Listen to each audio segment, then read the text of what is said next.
Okay, I thought I'd kind of walk through a little bit of how I'm making these little door sweeps.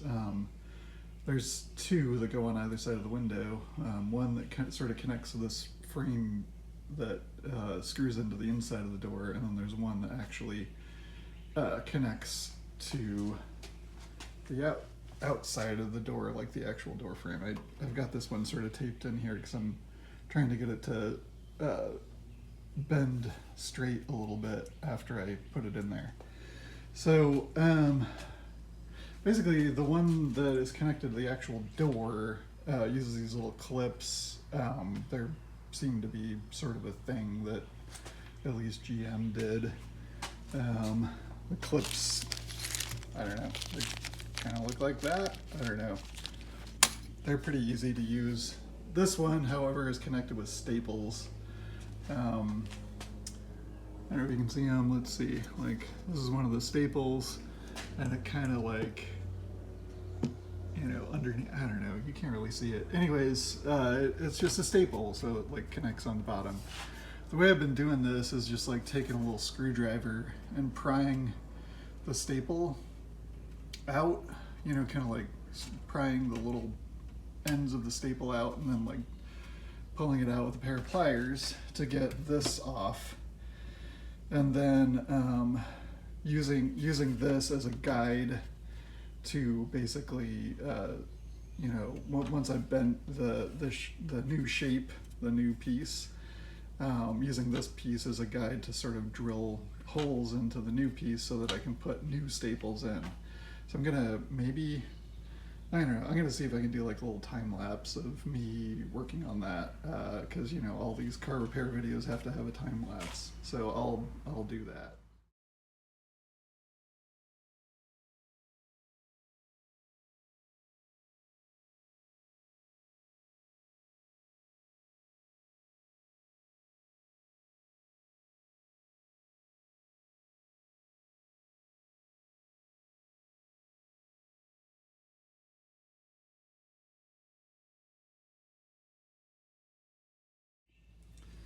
Right, so yeah, that was kind of how that works. You just kind of have to be a little bit careful when you're pulling the staples out so that you don't bend the actual part that goes in the car, that kind of screws back in the car.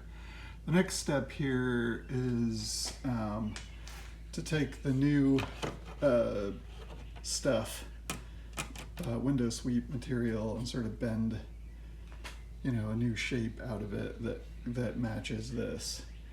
So what I've done for the last couple that I've made has been to just use the old one as sort of a guide and kind of like bend it by hand, and then just kind of like cut and crimp the ends. You can see like on this end you kind of have to fold it over so that when this is the end that kind of goes up against the well, both ends go up against the side of the window, but this is the vent window end, and there's kind of a channel that goes like that, so it kind of like butts up against that.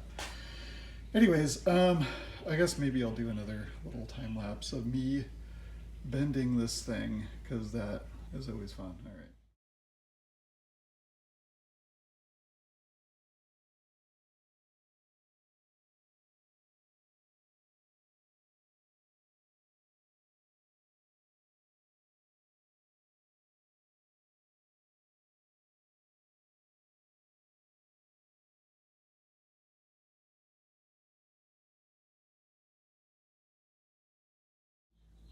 All right, so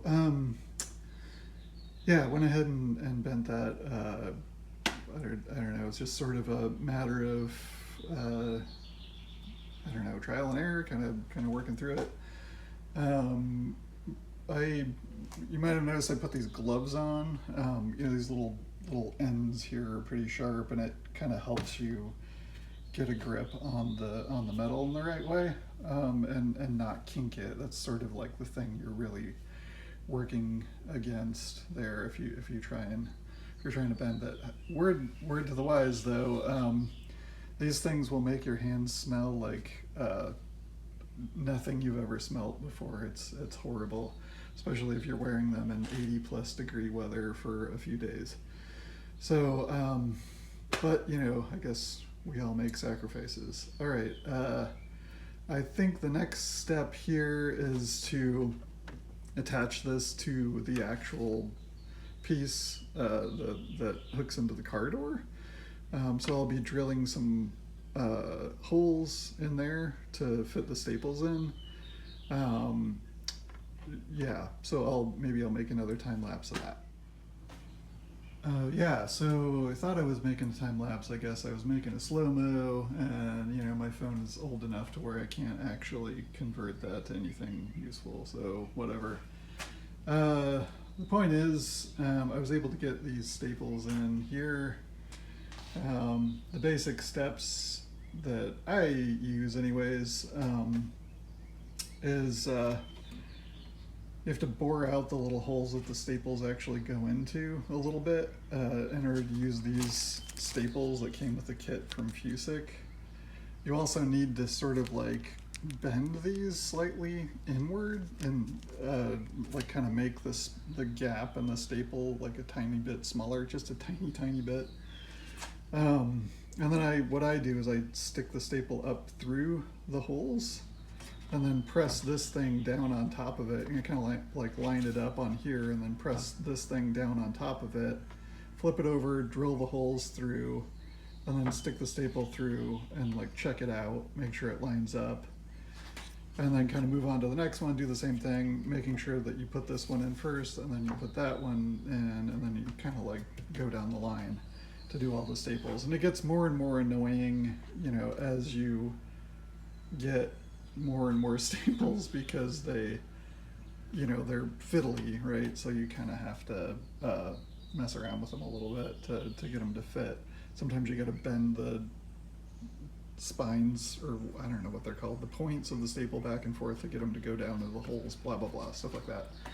The other thing that's mildly annoying is these felts inside. It seems like there's sort of like ribs of metal in there. So sometimes when you're drilling the holes, you get lucky and the spot where you need to put the staple is in between the ribs. Sometimes it's not. So you have to kind of like grind a hole down through the rib.